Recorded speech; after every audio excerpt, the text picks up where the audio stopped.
In the shadow of official history, among pages rarely quoted, lies a text whose very existence challenges our established understanding of the past. This manuscript is known as the Book of Enoch, a forbidden, mysterious, and for many, a frightening document that was once part of the Holy Scriptures but was eventually cast out. Its pages weren't torn from the biblical canon by accident. The reason for its exile is a mystery we will begin to uncover today. This ancient work, written over 2,000 years ago, begins not with a prayer or a blessing, but with a dire warning to all of humanity and to those known as the fallen angels. According to the book, it was they who turned a once pure earth into a home of moral decay, bloodshed, and forbidden sorcery. So, what is this book, and why was its content so inconvenient? Created between 300 and 100 BC, it is a collection of revelations said to have been received by a man named Enoch. In the first centuries of the New Era, as the canons of Judaism and Christianity were being formed, this text was decisively excluded. This decision raises the main question: what secrets revealed in the book forced church leaders to take such a step? It speaks of things that official religion prefers to keep silent about. It provides answers to questions where the Holy Scripture is strangely vague or avoids difficult topics. The paradox is that many early church fathers like Justin Martyr, Clement of Alexandria, and Tertullian treated this book with the greatest respect. Their writings contain numerous references to it, and some even quoted it directly as a sacred text. So, what changed? What information, once considered divine revelation, later became heresy? Perhaps the answer lies in the prophecies themselves. Researchers suggest one reason for its ban was its clear and detailed predictions about the coming of the Messiah, written long before the events of the Gospels. Such knowledge, received directly from heavenly sources, could have challenged the exclusivity of later revelations. It openly speaks of strange beings with advanced technologies who visited our Earth and shared their knowledge, bringing humanity not only progress, but also immense destruction. This book is not just a collection of myths. It's a key to understanding the darkest chapters of our history, where the giants on Earth came from, why the Great Flood became inevitable, and what forces were truly fighting for the souls of the first humans. The stories within are so shocking and contrary to the conventional worldview that it was easier to declare them apocryphal, false, and unworthy scripture. But to truly appreciate the scale of these revelations and understand why they were hidden, we must first meet their author. After all, the credibility of these incredible stories depends directly on the man who wrote them down. His name was Enoch, and he was not just a prophet or a sage. According to ancient texts, he was the keeper of heavenly treasures, the head of archangels, and a servant at the very throne of God. To understand the book, you must understand the man, who, it is said, never knew death, but was taken to heaven alive. This man's name was Enoch. To grasp the depth of his revelations, we must travel back to a time when the world was young, to the dawn of humanity. In the genealogical tree leading from the first man, Adam, Enoch holds a special place as the seventh. In ancient traditions, this number always carried a sacred meaning, signifying completeness and divine perfection. He was the great-grandfather of Noah, the man destined to save life on earth from the waters of the Great Flood. Thus, Enoch stands at the threshold of two eras. He was the last great righteous man of the pre-flood world, whose wisdom was meant to be a warning for future generations. His name itself is a key, translating to initiator, or one who consecrates. Legends credit him with the invention of writing and astrology, fundamental knowledge that separates civilization from chaos. He wasn't just a patriarch. He was a teacher, a prophet, and a sage who sought to guide his people on the path of righteousness. However, his entire biography in the canonical book of Genesis fits into just a few lines, ending with one of the most mysterious phrases in all of Holy Scripture. And Enoch walked with God, and he was not, for God took him. Think about those words. Of all the other patriarchs of that time who lived for 700, 800, or even 900 years, it simply says, "and he died." But Enoch is the exception. His earthly life, according to the text, lasted 365 years, strikingly short for that era, but symbolically matching the number of days in a solar year, hinting at his deep connection to the heavenly cycles and cosmic order. The phrase "walked with God" signifies not just a righteous life, but a constant, profound spiritual communion, almost a friendship between a mortal man and his Creator. He was so close to the divine source that the boundary between worlds grew thin for him. That is why his departure was unlike any other. The text doesn't say he died, it says he was not, because God took him. This is not a description of death, but a testimony to an incredible event, an ascension. According to ancient interpretations, Enoch was taken into the heavenly kingdom alive, without experiencing physical death. He became the first human to overcome the earthly limit, not through the gates of oblivion, but through direct divine intervention. This event makes his testimony absolutely unique. His book is not just a retelling of others' words or philosophical reflections. It is an eyewitness account from someone who has been where no mortal has ever set foot and returned to leave his knowledge in manuscript form. His words are those of a messenger who saw the structure of the universe, attended the heavenly council, and knew the true reasons for the coming catastrophe. So, what secrets were revealed to this righteous man during his incredible walks with God? The first and most stunning story which opens his forbidden book is not about humans and their sins. It begins in the heavens and tells of a cosmic betrayal by those who were meant to protect humanity, the angels. The revelations shown to Enoch begin not with the sins of man, but with a catastrophe that originated in the heavens themselves. The greatest evil to befall the pre-flood world came not from below, but from above. According to his book, there was a special order of angelic beings known as the Watchers. Their mission was noble.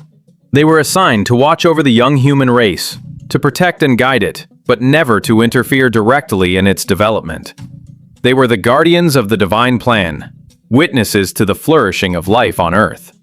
But long observation gave birth to temptation. Watching the daughters of men, their beauty and vitality, the Watchers began to experience feelings alien to their spiritual nature. A forbidden desire was born in their hearts. The spark of rebellion flared into a conspiracy. The leader of the renegades was an angel named Samyaza. He saw this forbidden attraction growing among his brothers and decided to use it for his own purposes. However, he understood the gravity of the coming transgression and feared that he alone would bear the punishment for this great sin. So he gathered his followers and spoke to them with cunning words. "I fear you will not agree to do this deed, and I alone will have to pay the penalty for a great sin." His words resonated. 200 watchers, seized by a single desire, decided to act together. They made a pact, binding it with mutual curses so that no one could back out of their decision. This was not just an act of disobedience. It was a conscious and collective betrayal of their duty and their Creator. They chose the summit of Mount Hermon, in the north of the Holy Land, as the place for their unholy pact. The name itself became symbolic, as it echoes the ancient word herem, meaning curse. It was there, on the border between heaven and earth, that they took their oath and descended to the daughters of men. This event became the point of no return. The Watchers, who were supposed to be a source of light and wisdom, became teachers of darkness for humanity. They abandoned their heavenly abodes and entered into unions with earthly women, violating the primary cosmic law, the law of separation between worlds, the spiritual and the material, the heavenly and the earthly, mixed in an unnatural union. This act became the root cause of all further corruption. It opened the gates to chaos and forever changed the course of human history, setting in motion a chain of events that would inevitably lead the world to total destruction. This forbidden union could not remain without consequences. From the depths of this mingling of two natures, beings were about to appear on Earth that should never have existed.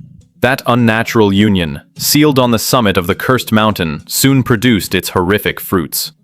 When heavenly seed mixed with earthly flesh, creatures began to be born who had no place in either world. Earthly women conceived and gave birth to offspring whose nature was twisted from the very beginning. Ancient texts call them the Nephilim, which can be translated as the fallen, or giants. These were not just tall people, they were the living embodiment of a broken cosmic law. The Book of Enoch describes their height in symbolic, colossal terms, portraying them more like moving mountains than living beings. Their mere presence distorted the landscape and inspired primal terror. But the true nightmare lay not in their gigantic size, but in their nature. They were born with a bottomless, insatiable void inside them, a hunger that could never be satisfied. At first, humanity, perhaps out of fear or a false reverence for their semi-divine origin, tried to feed these giants. All the labor of humans, all their harvests, all their herds and stores went to satisfying these insatiable children of heaven and earth. But human resources were finite, and the giants' appetite was limitless. Very soon the granaries were empty, the fields were ravaged, and the livestock was wiped out. All the achievements of civilization, everything people had created through their labor, was consumed and destroyed. When the food produced by humans ran out, the Nephilim, driven by their relentless need, turned their gaze to the animal world. They hunted indiscriminately, destroying the fauna of the earth. But even that was not enough. And then came the darkest hour in the planet's history. Finding no more food, the giants began to attack each other. And then, most horrifyingly, they turned against their smaller, fragile relatives, humans. The world plunged into an abyss of unimaginable horror. Man was no longer the master of his planet. He became food. All social order collapsed. There were no laws, no morality, no compassion. Only the rule of the strong and the cruelty of survival. The earth turned into a bloody arena. The Book of Enoch describes how the planet itself groaned from the injustice and bloodshed, and the cries of the oppressed and exterminated people rose to the heavens unanswered. It was a true hell on earth, a chaos born from the betrayal of those who were meant to be guardians of order. Progress was thrown back, settlements were destroyed, and hope was nearly extinguished. It seemed as if creation itself was on the brink of total annihilation under the weight of these monstrous beings. But the physical extermination of humanity was only one, most obvious part of the catastrophe. The fallen angels brought humanity other gifts that proved to be a far more lasting and destructive curse. However, the physical extermination carried out by the giants was only the crude, visible form of the destruction that befell the world. There was another, far more subtle and pervasive evil. The fallen angels didn't just enter into forbidden unions with humans. They brought with them knowledge that the human mind was not yet ready to accept. These were not gifts, but poison served in a golden chalice. They opened a true Pandora's box for humanity, unleashing forces that people could neither understand nor control. A process of internal decay began, which proved to be more terrifying than any physical violence. The main teacher of the forbidden arts was Azazel, one of the leaders of the fallen. It was he who showed people things that forever changed their society. He revealed to them the secrets of metalworking, but not for creation. Azazel extracted iron from the earth and taught men how to forge swords, knives, shields, and breastplates from it. Into a world where conflicts were resolved by primitive means, the art of systematic destruction arrived. Humanity was given weapons, and the blood that had previously been shed in random skirmishes now flowed in rivers, in organized wars. But his lessons were not limited to tools for taking life. He also showed people the other side of metals, the gleam of gold and silver, the radiance of precious stones. He taught them to create jewelry and bracelets. This gave rise to vanity, envy, and greed. people began to judge each other not by their inner qualities, but by their outer sparkle. Moreover, Azazel taught women the art of seduction, using cosmetics, coloring their eyelids, and wearing jewelry to attract attention. What might seem like innocent adornment became a catalyst for moral decay in that world. Natural beauty was replaced by artificiality, and the purity of relationships gave way to deception and lust. This was followed by widespread debauchery and the abandonment of all moral principles. People lost their way, caught up in the pursuit of pleasure and material wealth. But that wasn't all. Each of the fallen brought their share of poison knowledge. Samyaza, their chief leader, taught sorcery and incantations. Others revealed to people the secrets of astrology, not as the science of the movement of stars, but as a way to predict fate, thereby canceling free will and divine providence. People were taught to read omens in the constellations, in the movement of clouds, in the signs of the earth, sun, and moon. This bred superstition and turned people away from faith in a single creator, making them worship celestial bodies and seek answers not in their souls, but in the cold emptiness of space. Humanity received technology and knowledge, but lacked the wisdom to manage them. It was like giving a child a razor-sharp blade. Instead of rising, the human race began to rapidly degenerate. The knowledge that should have served development became instruments of self-destruction. The world was now poisoned on all levels. The earth groaned under the feet of giants, and the souls of men were corrupted by false teachings and forbidden practices. When the world was on the brink of complete annihilation, torn by violence from without and rotting from within, and the cries of desperate people finally reached the heavens, what was the divine response to this double betrayal of both angels and men? The cries of desperate souls, mixed with the groans of a tormented planet, could not go unheard forever. This chorus of pain and suffering broke through the chaos that enveloped the earth and reached the celestial realms. There, in the higher spheres, those who remained faithful to their duty could no longer stand by as indifferent witnesses. The four great archangels, Michael, Uriel, Raphael, and Gabriel, looked down from the heavens at the rivers of blood flooding the earth and the lawlessness that had become the norm. They saw how creation, intended as the pinnacle of harmony, had turned into an arena for monsters and a breeding ground for vice. Their sorrow and righteous anger turned into words, and they stood before the throne of the Almighty to become the voice of a world being destroyed. They presented the Creator with the full picture of the catastrophe, how the Watchers had abandoned their high heavens, defiled themselves with the daughters of men, and produced a hybrid offspring. They told of the forbidden knowledge that Azazel had revealed to humanity, of swords and armor, of empty ornaments and sorcerous charms that led to war and debauchery. They recounted how the earth had filled with violence, and the souls of men with darkness. This was not just a complaint, it was a formal indictment presented at the highest court of the universe. And the response was not long in coming. Divine intervention was decided upon, and it would be as decisive as the fall had been terrible. The verdict was passed, and each archangel was given a specific mission. Raphael was ordered to find Azazel, the chief seducer of humanity. His fate was dreadful, to be bound hand and foot and cast into the darkness of the desert, to a place called Dudael. There, in complete darkness, he was to be covered with jagged and sharp rocks, where he would remain until the day of the great judgment, when he would be thrown into the eternal fire. Gabriel was given a different task, to descend into the world and turn the children of the intermingling, the giants, against one another.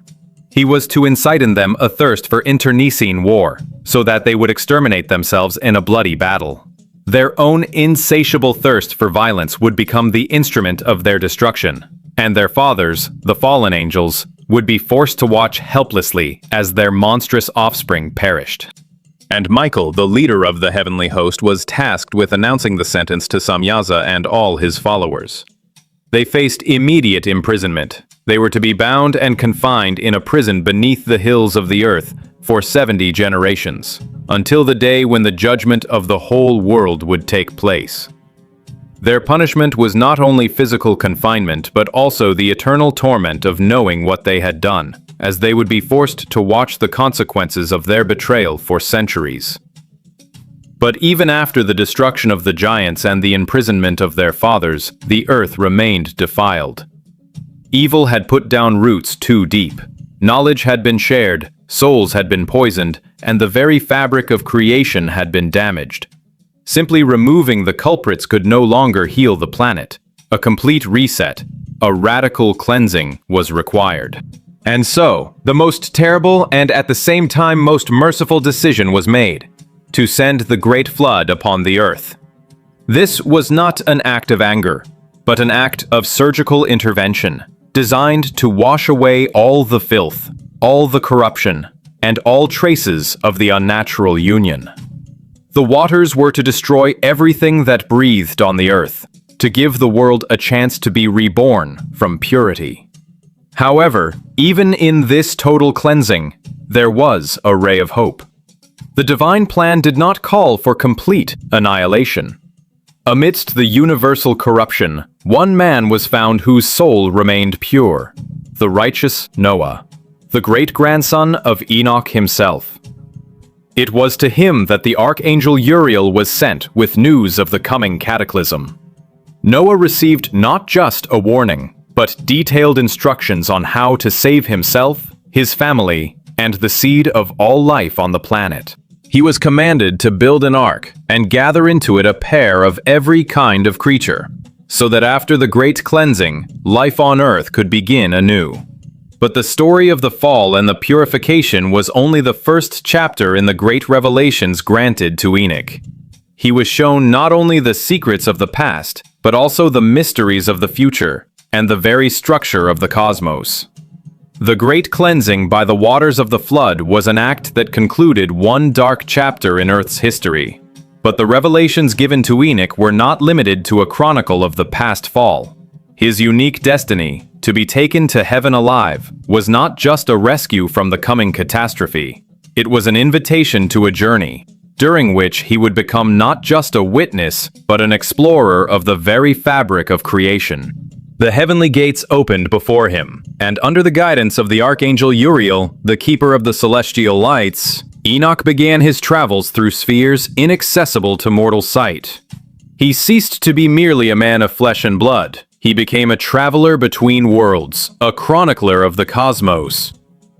The first thing revealed to him was the great celestial order. This knowledge formed the basis of the so-called astronomical book, a part of his manuscript dedicated to the mechanics of the universe.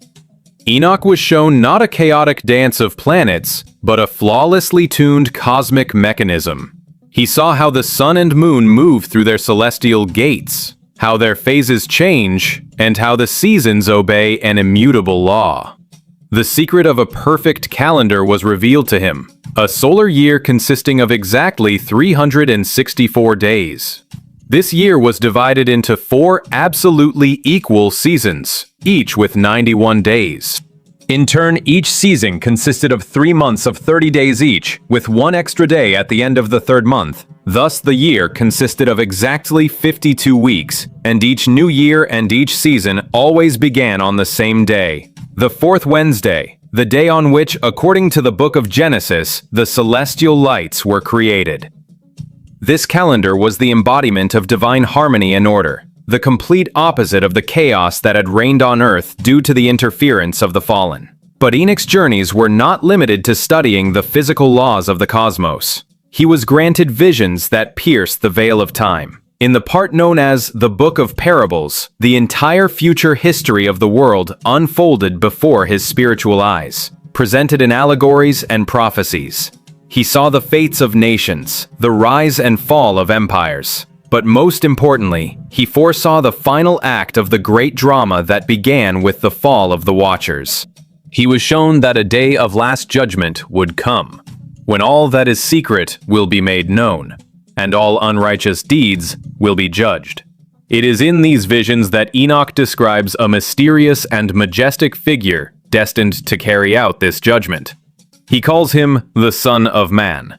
This description is striking in its detail and theological depth, as it was written hundreds of years before the events of the New Testament. Enoch writes that this Son of Man existed even before the creation of the sun and stars, that his name was spoken before the Lord of Spirits, before the beginning of time. He describes him as the Chosen One and the Righteous One, whose dwelling is beside the Most High. According to the prophecy, it is this Son of Man who, at the end of time, will sit on a dazzling throne of glory and will judge not only the sinful kings and the powerful of this world, but also the very fallen angels who were imprisoned in darkness. He will become a light to the nations and a hope for those who suffer in heart. His coming will mark the end of the age of evil and the beginning of an eternal kingdom of peace and righteousness.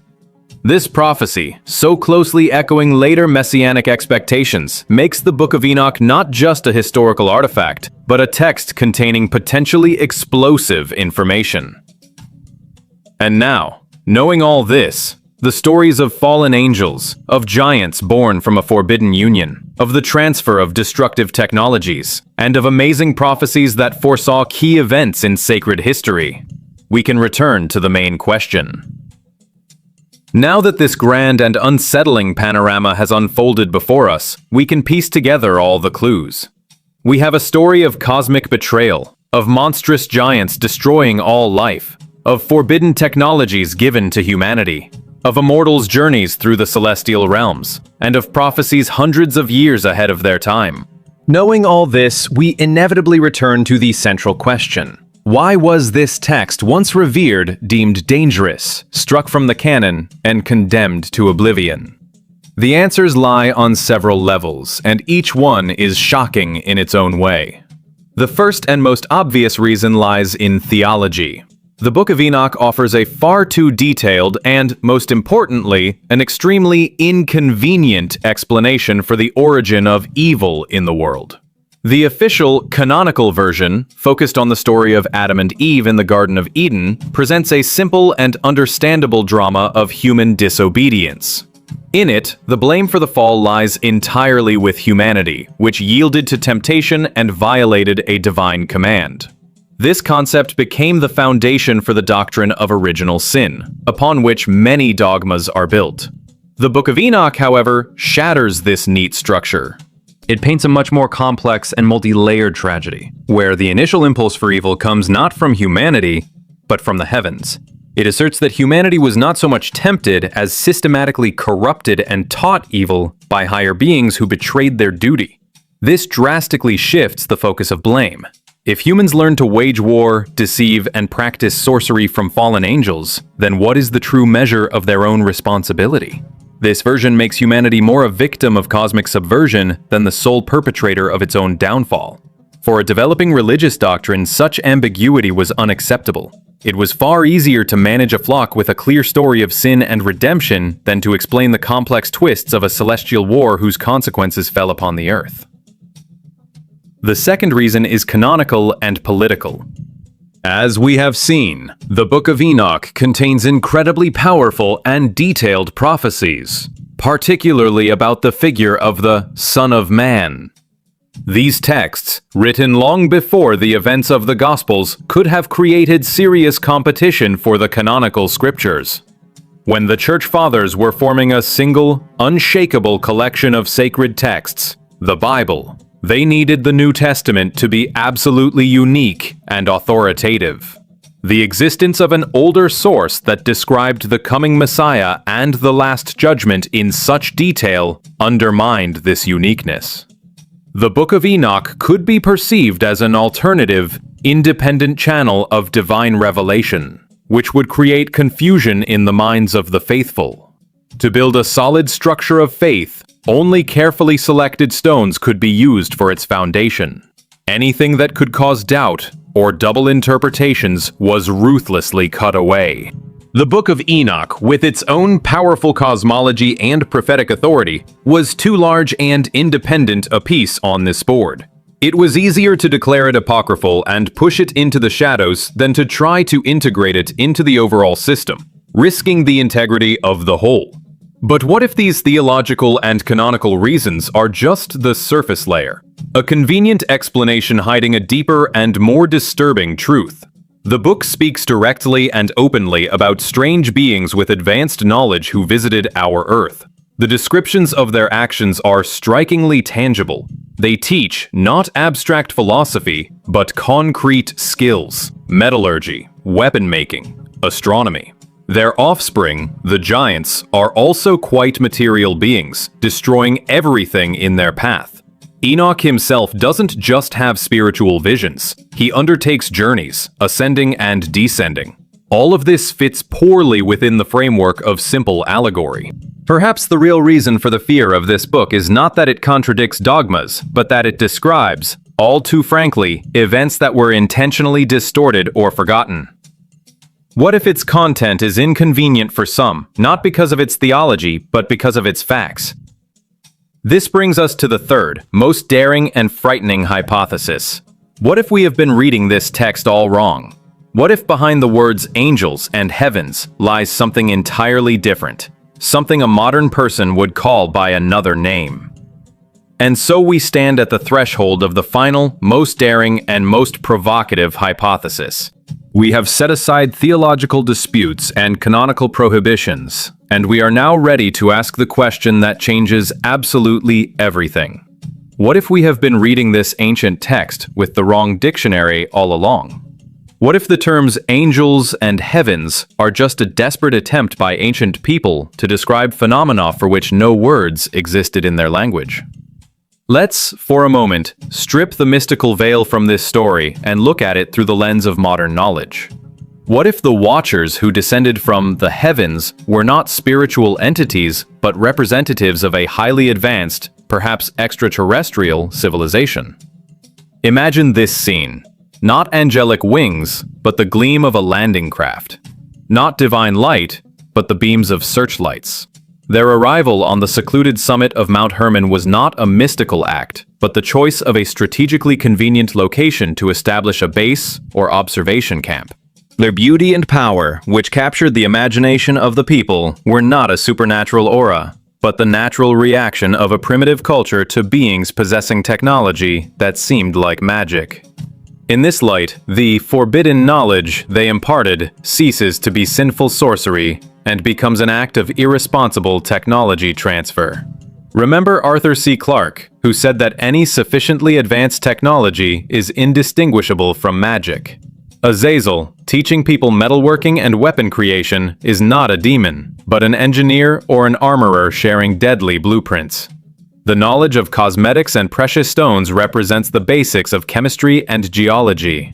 Teaching astrology, the knowledge of clouds, and the movement of celestial bodies is the transfer of basic principles of astronomy, meteorology, and navigation.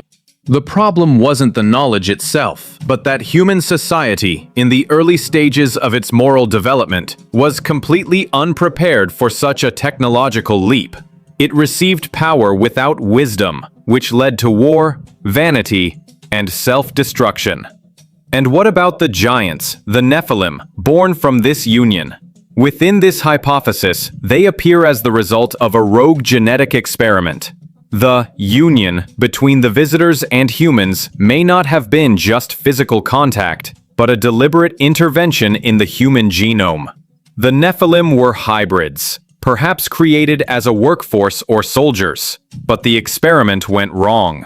Their gigantic size, insatiable hunger, and aggression are signs of genetic instability, the side effects of a failed crossbreeding. And finally, Enoch himself. How did he ascend to the heavens and journey through the celestial spheres? Perhaps his ascension was not a metaphor for spiritual enlightenment, but a physical act. He could have been chosen by these observers as a contact, a man intelligent and righteous enough to be trusted. His journeys under Uriel's guidance were not mystical visions, but tours aboard their craft. They didn't just reveal the secrets of the cosmos to him, they showed them to him on screens or through viewports. The detailed description of the solar calendar was not a divine revelation, but data obtained from their navigational instruments. In that case, the Great Flood also appears in a completely different light. It could have been either a natural cataclysm that the advanced civilization was able to predict with its technology and warned their chosen contact, Noah, about. Or, and this is an even more frightening thought, it was a deliberate sanitization operation of the planet. Realizing that their experiments with the hybrids had led to disaster and threatened the entire biosphere, the Watchers, or their superiors, might have decided to reset everything, using climate weaponry to wash away the evidence of their failure, after first preserving the genetic material in an ark. If you look at the Book of Enoch from this angle, it ceases to be just an apocryphal text. It becomes something like a report on a first contact that went tragically wrong. Perhaps that is why it was so carefully hidden. This truth is far more explosive than any theological dispute. It strips humanity of its unique place at the center of a divine plan, and turns our history into a side effect of someone else's intervention. It suggests that our ancient gods and demons may have been beings of flesh and blood, whose technology we mistook for divine power. No one is seeking answers to these questions today, at least not openly. All we can do is read between the lines and wait for the day when the truth is revealed to us.